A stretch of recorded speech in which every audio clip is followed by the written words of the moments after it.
Air conditioning evaporator. Well, remember this one with the dash that I showed the video a couple of days on?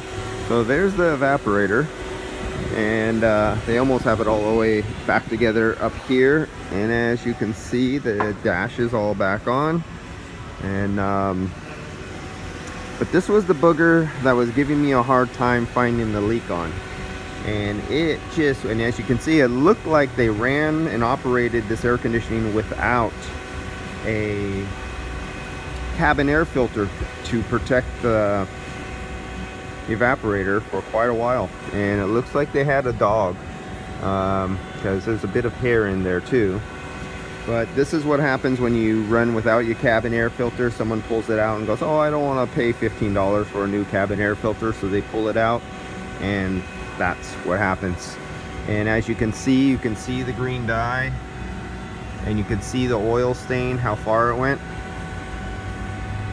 So this one, I initially filled it back up in 9 of 2016, and then it came back in roughly what is that, 11 20, okay.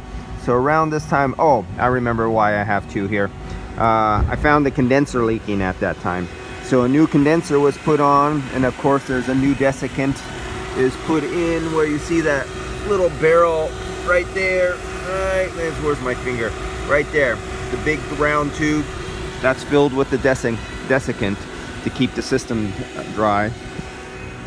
And then it came in several days ago, last week or whatever, and I finally, and all the way back at that time, I suspected the evaporator, because it was just at that age. And I always get really, on these Priuses, I really go the extra mile to try to look for or condemn if there is a leak at the evaporator, but I couldn't find it. So it ended up coming back, and I couldn't find the leak. And usually on the Prius, even using my Stratus in cloud mode, where it's really sensitive for finding leaks, I could not find, and I used the H10, I couldn't find a leak. And there was no oil or dye leaking down the drip tube coming out the condensate. There probably would have been if there wasn't so much dog hair and dust on here, because it would have kept on coming down. It would have ran down and dripped and mixed with the water from the condensate, come out the drip tube, and then I would just use my UV leak light. And let's see if we can see the drip tube down here. Ah, there we go, right. Let's see if I can get my hand down there and touch it for you guys. Right here, condensate leak dry. So what I do is you just shine your UV light in there, and the dye, if it's a big leak, the dye would come all the way down like you would see it right here, and this is the bottom, and it would drip to the bottom of the pan, and it would mix and float with the water, come out the drip tube, and it would coat the inside of the drip tube. And with UV dye, if the leak is big enough, you could find it that way. And that's what I would have done. Now another thing, I would have seen all this, and that would have been an indicator. As the future goes on, more and more of these Priuses, I'm actually going to start drilling holes in the case, and I really got to make a video for you guys, and do the video where I come here to the side and I drill a hole in the case right up here and stick in a sight glass, I mean a borescope, and take a picture. And I gotta get that later. Stick a borescope, and I'd be able to stick the borescope with my camera and light in there, and I would be able to see the face of the evaporator and be able to condemn it that way. And that's going to be basically my every protocol on every Prius from now on, because they're getting to this age where when I cannot locate a leak out here, I'm just automatically going to drill a hole in the case and take video for you guys, so you can see me stick the borescope in there and be able to see things like this. Because leaks don't always leak.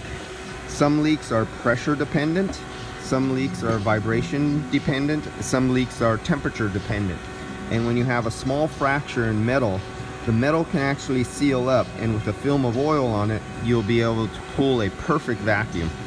And and it'll hold. It'll never let go, because just the film of oil and the metal pulling in and either being cold or at rest, it seals perfectly. But then when you put it under pressure, you hit a certain pressure and the metal gives and it opens up and it starts leaking. Or when you either heat the metal or you cool and chill the metal, the crack opens up and it starts leaking. When you turn the vehicle off, the crack shuts back up and it stops leaking. Even with the most sensitive leak detector, say the Stratus, oops, let's make a mess here, say the Stratus, and I say I knew there was a leak right here, and I can literally hold the Stratus right at the leak and there would be no leak until you hit that perfect combination. I would put the ultrasonic leak detector right at the crack that I knew there was a crack, and the ultrasonic leak detector would pick up nothing.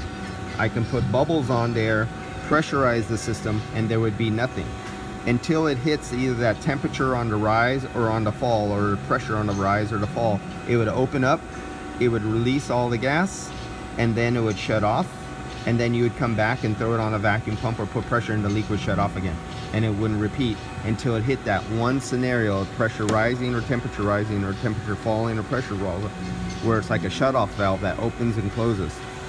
Not very many people are familiar with those types of leaks, but they do happen.